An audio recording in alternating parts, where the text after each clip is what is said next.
तर हा भगवा दिसतोय का तुम्हाला? तर हा भगवा अभिमानानं फडकत आहे. तर त्याच्या मागचं कारण तुम्हाला माहिती आहे का? तर ह्याच्या मागचं कारण आहे, तर आपले छत्रपती शिवाजी महाराज आणि छत्रपती संभाजी महाराज. त्या लोकांनी ह्या भगव्यासाठी आणि आपल्या मराठी माणसासाठी खूप मोठं बलिदान दिलं आहे आणि त्यांचे उपकार आम्ही कधीच फेडू शकत नाही. जर त्यावेळी छत्रपती संभाजी महाराज आणि छत्रपती शिवाजी महाराज राहिले नसते, तर मी कुठल्या धर्मात जन्माला आलो असतो, हे पण आम्हाला कळलं नसतं.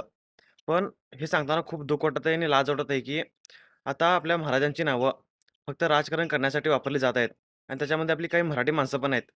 फक्त महाराजांचं नाव घ्यायचं आणि राजकारण करायचं.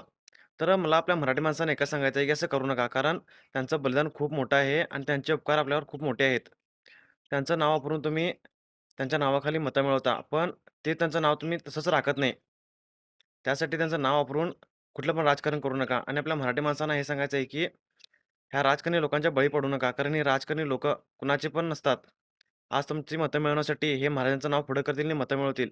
पण उद्या हे तुम्हाला येऊन बघणार पण नाहीत. ही मात्र गोष्ट कायम लक्षात ठेवा. आणि आपल्या छत्रपती शिवाजी महाराजांनी आणि छत्रपती संभाजी महाराजांनी आपल्याला काय शिकवून दिलेत, हे मात्र कधी विसरू नका.